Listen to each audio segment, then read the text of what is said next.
Congresswoman, welcome into the back room. Thank you. Great to be here, Andy.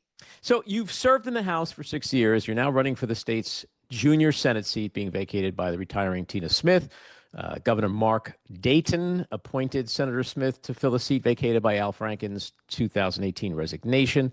Some pretty high-profile folks declined to run for this seat next year. They include Franken himself, Attorney General Keith Ellison, Governor Tim Walz, Congressman Dean Phillips. So why did you decide to run? Well, I think I've proven over the course of 4 terms in the House of Representatives that I know how to win a fight. And my God, we've got a fight on our hands right now in this country. I thought Donald Trump was an existential threat to our nation. That's why I worked so hard to make sure and spoke out so soundly to make sure that we won, and we didn't. So now we're in the minority, and all of the terrible things that I thought would happen are happening. And, I'm running for the Senate seat very much because I love the work I'm doing helping Minnesotans in the House, and to do that statewide, to be able to go everywhere and frankly help us stem the tide of a state that is moving more red. I think I can do that. And that's why I'm running. So you're jumping into the fray at a time when the power and influence of Congress, and as we've seen in this early morning vote last night on this rescissions bill, where Congress seems, the Republicans in Congress, I should point out, seem okay just handing over what used to be their constitutional obligation of oversight and power of the purse and so on. If you win next year and you go to that chamber, what do you predict it's going to be like, and will you be able to get anything done? Well, unfortunately, I think the Senate is becoming, more and more like the House that I've served in, where there are more crazy people who are more interested in getting clicks on social media or sucking up to Donald Trump than they are getting good policy through. I do think because of the filibuster, in the minority, senators do have a better opportunity to shape things. And, with the House, you've got these factions in the House like the Freedom Caucus and the so-called moderates on the Republican side. We're calling it now on our signal chain the cave caucuses. Like, they cave no matter what they're opposed to. In the end, they cave to Donald Trump. And I do think in the Senate, there is still more room, not only because you don't have to run every 2 years, but because of the filibuster. They need some Democrats to come along. And with that offers an opportunity to work on a bipartisan basis, which I've tried to do. But I also think with the Senate, it's also a better place to fight. I mean, I personally think, we ought to, the way we should think about this is, we've always been focused on decorum in the Senate. These aren't normal times. We need to be more focused on democracy than decorum over there right now. And what do I mean by that? There's a lot of procedural tools that senators have at their disposal that House members don't have to really choke the worst of what Republicans are trying to ramrod through the Senate. And so, it's this strange thing. And I've used this analogy before. Andy, I was at my with my 2-year-old grandson, and he was running around the Lincoln Memorial with my son and his wife recently. And my son asked me, why is one of Lincoln's hands extended and the other looks like it's kind of in a fist? It actually occurred to me at that moment, that's how we have to be in the Democratic Party right now, right? Ready to fight at every turn on the terrible policies this administration is trying to put forth. And at the same time, in 2 ways, I think about it, ready to extend our hand and, work where we can, but also extend our hand to work to bring some folks back to the Democratic Party. Because the truth is, we're not winning national elections anymore. We're not winning battleground states anymore. I worry about Minnesota's Senate seat. This state's been moving red over the last several years. We almost lost 2 statewide races 4 years ago, and the state's only become more red. So, you want to really stop them, you got to win elections. And I've won 4 really tough elections. I know how to do that. Yeah, and you're right about the fight. In fact, Senator Alyssa Slotkin of Michigan this week came out and said that very thing, that the party just needs to stop being so afraid. And personally, I don't know, I don't know if they have it in them. I say that as a Democrat, a hopeful Democrat. So, what are the issues that matter to you most and that you will be fighting for? So there are 2, I would say, planks that I've always run on that I'm going to run on as a U.S. Senator as well. And by the way, Alyssa and I came in together in that beautiful class of 2018, and we all came in as fighters saying, oh, hell no, Donald Trump is our president. We're all going to step off the sidelines and run for Congress. But to me, there is an affordability crisis in this country that Democrats don't talk enough about and don't have enough good ideas, new ideas to address. And so that's something, whether it's housing or healthcare, whether it's childcare, whether it's food cost. I've helped start a group called Majority Democrats, which is a little bit outside of my candidacy as a U.S. Senator, but very obviously consistent with it, that we actually need some new, bold ideas. And actually, we need to get them done when we're in power. People are frustrated by that. But focusing on economic issues, on the affordability crisis, I think, that speaks across all ideological spectrums of the Democratic Party. The other thing, and I'm going to piss off some Democrats right now, just so you know, that's pretty normal for me. We look like the party of the status quo to the independent voter right now.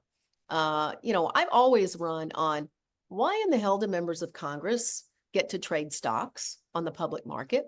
Why in the world do they let members of Congress be lobbyists, registered lobbyists, and come back and lobby me after we leave our office or retire? Why in the world, when we had a trifecta, didn't we do whatever we needed to pass voting rights and to end Citizens United? Why in the world have the last 8 House members who died in office been Democrats? Like, our people, my colleagues, they just, they try to live long enough to be the chair of a committee, and you end up with people who, frankly, should have retired a long time ago, still serving in the party. And from a reform perspective, I'll say, term limits for committee chairs, that would do a lot to disincentivize sitting in place forever. So, number one, the affordability crisis, big topic. We should talk all the time about it. We need new, bold ideas. And then number 2, we cannot be the party of the status quo. And so we've got to have some big, bold ideas in order to address that and rebrand the Democratic Party. Well, you're a centrist. Voters seem to be enamored of late with progressive voices. The rising popularity of Bernie Sanders again, AOC, and New York City's mayoral candidate, Zohran Mamdani, indicate a possible pendulum swing to the far left. Now, you mentioned something before about your state, flirting with becoming red. Being a centrist, I gather, has bode well for you in your state and may continue to. But do you think, with regard to the rest of the country, is there room still in this party for centrism?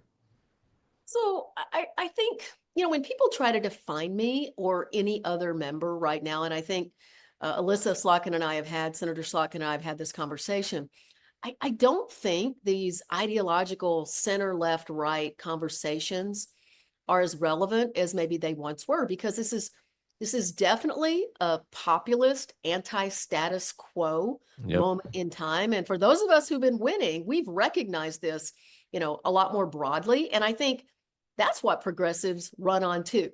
The policies that work in Manhattan may not work in greater Minnesota, but the focus on the affordability crisis and being seen as taking on the status quo in the Democratic Party, I just named you 4 or 5 reform items.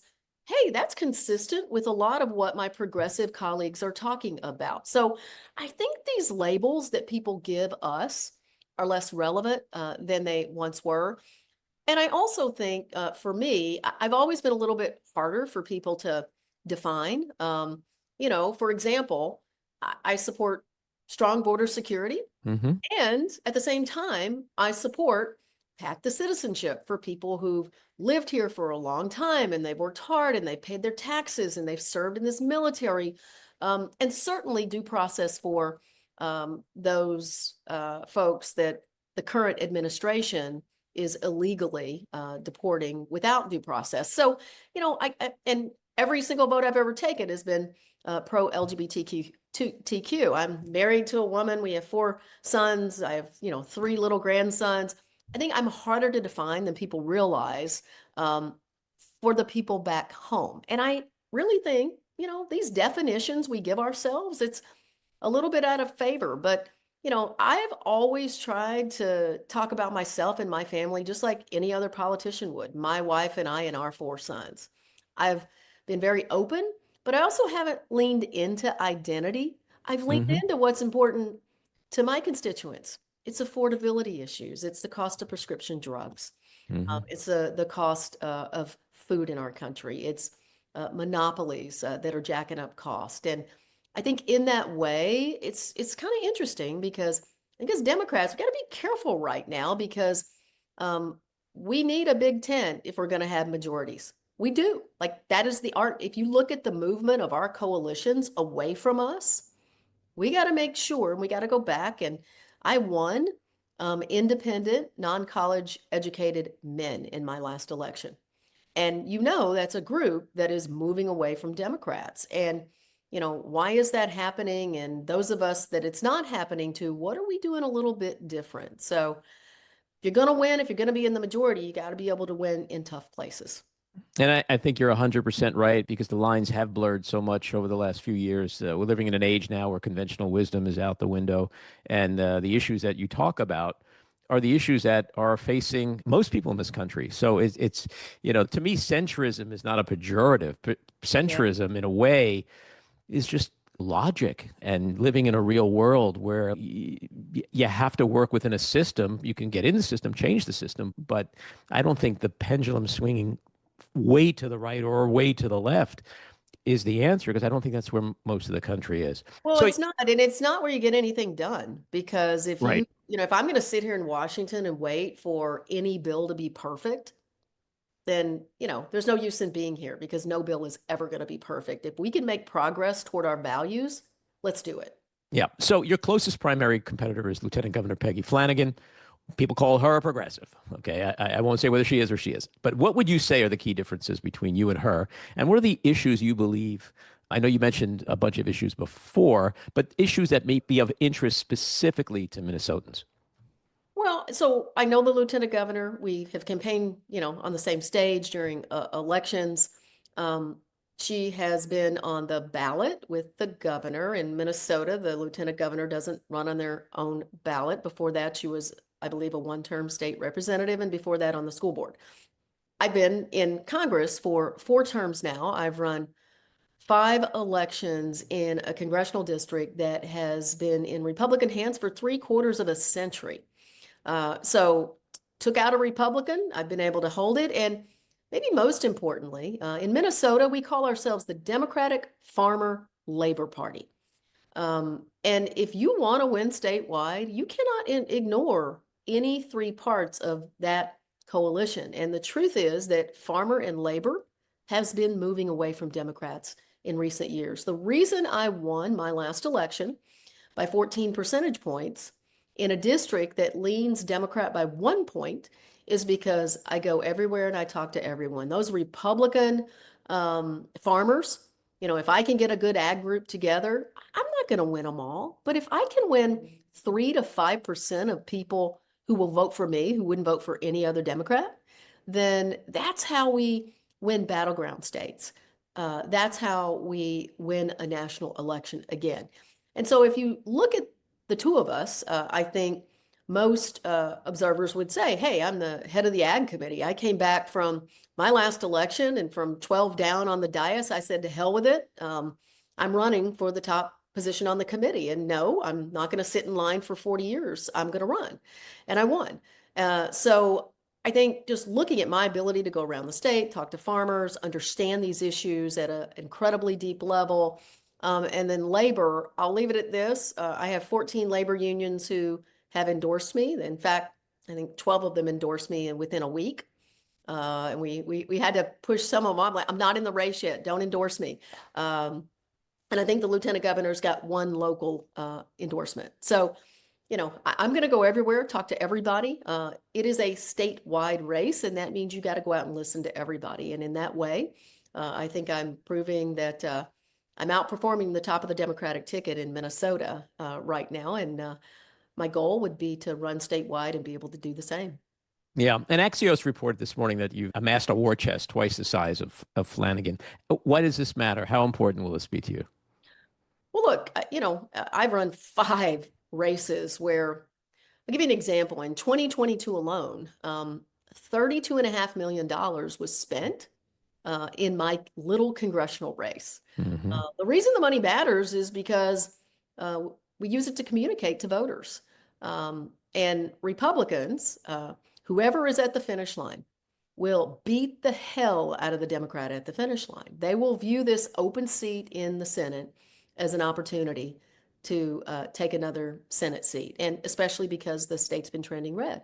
And, after 5 races, almost $90 million has been spent. They have put everything on TV that they could possibly try to stick me with. And I always tease my colleague Tom Emmer, I just keep winning by more. So I think if you're thinking about the money, like I would love to end Citizens United. I would love campaign finance reform in this country. But at the end of the day, this is a system we got to win in. And so the money allows you to, both defend yourself from the nonsense that those across the aisle are about to accuse you of, but it also allows you to throw a few rhetorical punches as well, which I'm very known for in my own races. And I guess what I'm sort of driving towards is, does it matter as much as it used to? When you look at all the money Democrats spent last year, you look at the boatload of money Elon Musk put into your neighboring state's Wisconsin's Supreme Court election. You need much more than money. You need to have a message that resonates. You clearly have had that over the last 6 years. The money is just a way of communicating your message. If you have the wrong message, you're screwed, right? Like, my message last cycle was, hey, we got to secure the border. And we're a nation of immigrants and we need more immigration in this country. What others who had billions of dollars to use at their disposal did is refuse to either defend themselves or change their policies on the issues that mattered most to voters.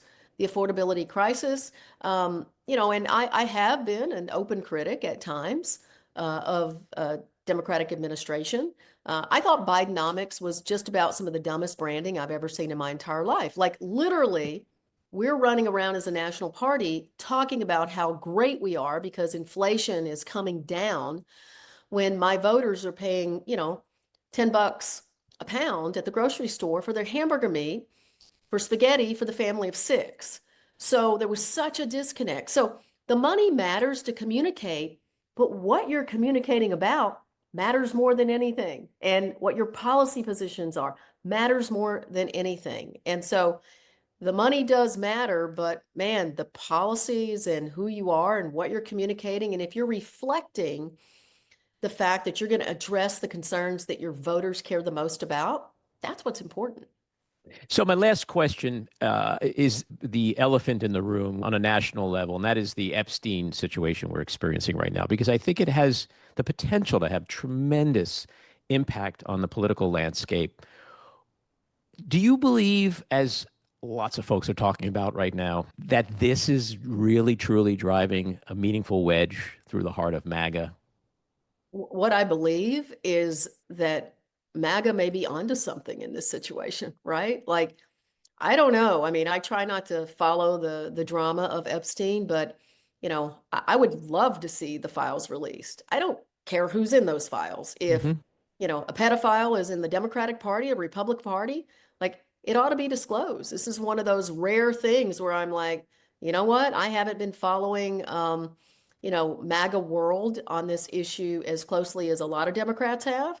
But, I think the pressure they're putting on the president, on Pam Bondi, on the administration, I think it's appropriate. And look, I mean, the MAHA movement also seems to be driving a bit of a wedge with the administration. As head of the Ag Committee, I certainly talk to family farmers all the time, and they're pissed as hell that somebody used AI with no science whatsoever to come up with recommendations about the food system in America that they are most responsible for. So I think there are a couple of really interesting things developing. And, what I do know is that Republicans are very dependent upon those Trump voters coming out in midterm elections.